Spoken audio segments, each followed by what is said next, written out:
Hey students, welcome back to Buddy.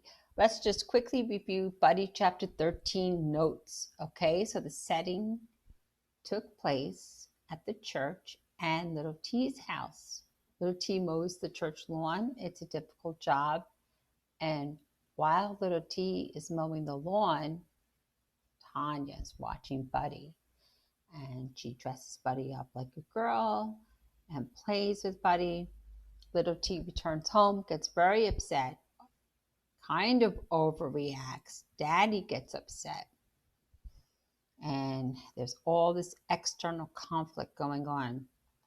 And then I asked if you thought little T overreacted to Tanya's playing with Buddy. And I got some interesting responses from you, and I really enjoyed listening and reading your answers. Some of you said, well, if J-Boy could play with the dog and pet the dog, then Tanya should. And Tanya's his sister, so she should be able to play with Buddy. And some of you noted that the more love that Buddy receives, the better Buddy will be, because everyone needs love. And Buddy will heal and get better if he has more people playing with him and loving him. So I really appreciated your responses to that question. Let's proceed to chapter 14. I mowed the church lawn again the next Saturday evening. Daddy says I have to, so I do. Brother James gives me another $5, even though it don't take half as long. I stop by the store on my way back. When I get home, Tanya's sitting there singing to Buddy. She's promised she won't dress him up anymore, and I've said she can sit and sing to him when I leave out. I'm back now, I say. I ain't finished my song. I sit down to wait. Tanya's got a pretty voice. I ain't going to say it out loud, but it's for true. Except she don't know any songs. She just makes it up as she goes along. You're a beautiful dog, she's singing to Buddy. You've got great big eyes. You've got pretty black fur. Your tongue hangs out between your teeth when you're hot. You go ruff, ruff when little T comes back. You look at me when I sing. You put your head down on your feet. Your ears go. She stops. She tilts her head to one side and looks at Buddy. Then she starts up again. I don't know any words for what your ears do. They can stand up on their own.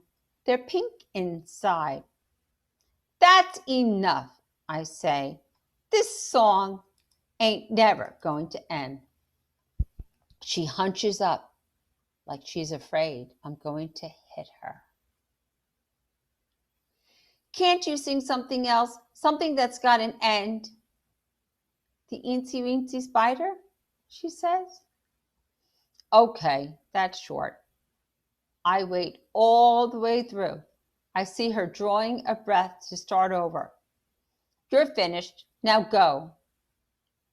She hops up and runs inside, and Buddy turns his eyes to me. I reach in the bag I brought from the store. It's a present, I say to Buddy. He lifts up his head and looks. Dog biscuits, I say. I open the box and take one out. I hand it to him. He crunches it between his teeth. He drops it. He picks it up. He's slobbering all over that biscuit until it's completely gone. I laugh. Was that good? He looks up at me. He's staring at me and panting. I know he wants another one, so I throw him another one. He loves those biscuits. And I'm thinking, what do I want with a bicycle? I'm getting more biscuits next week. And I throw him another one. So students, we know that Buddy is mowing lawns so that he can earn money to purchase dog food and now biscuits for Buddy, but he was also going to save for a bicycle. But now he observes that Buddy really loves these biscuits, and biscuits cost money. So if he's going to spend money on dog food plus biscuits, he won't have any money left over to save for a bicycle. But what's little T thinking? Biscuits are more important. I start getting biscuits for Buddy every week on my way home from mowing the churchyard. I go with Mama when she's making groceries, and I get him his regular food plus a rubber bone that squeaks when he bites it. First time he bites it, he jumps. Then he bites it again and shakes it. Me and Tanya are laughing at him. He thinks he's putting on a show. One day, I walk all the way to the pet store on St. Claude and Frenchman Street. They've got birds in cages and rats and kittens and mice and everything. They've got a whole wall of fish swimming around plastic plants. They've got shelves stacked all the way to the ceiling with toys and food. What are you looking for, son? The man says. I've got a dog, I say. What's he need? Almost everything. He got a collar?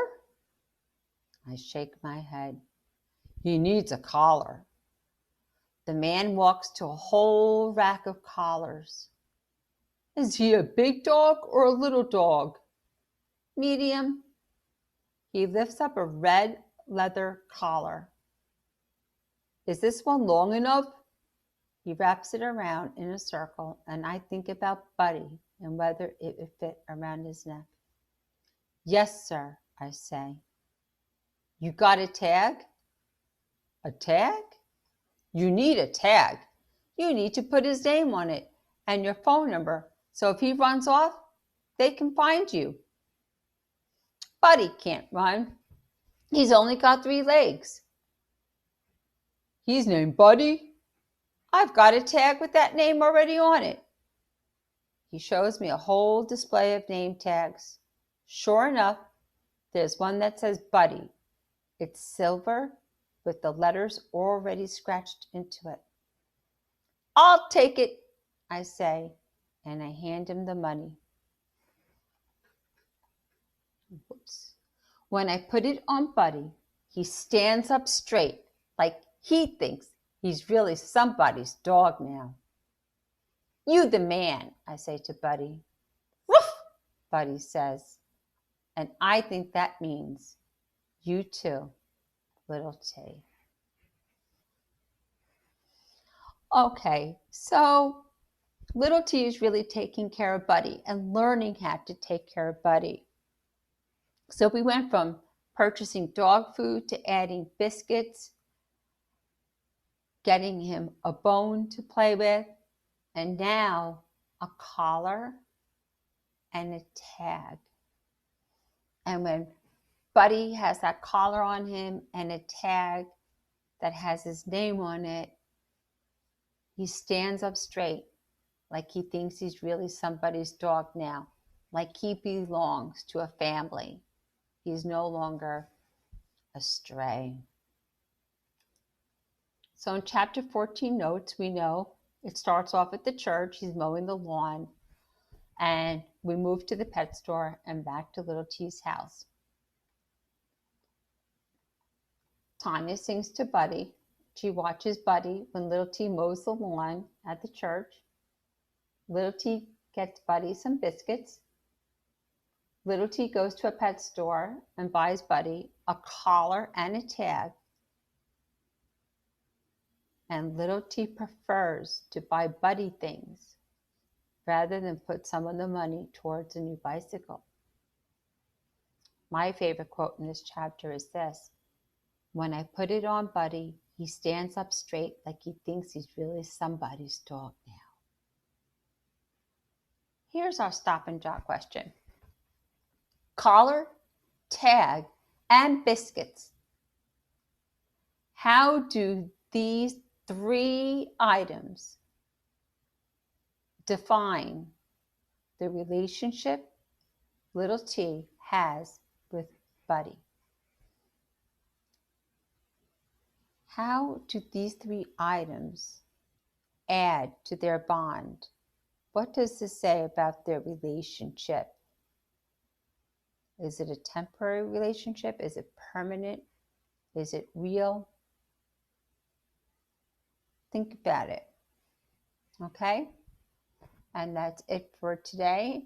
And I will see you for chapter 15. Ciao for now.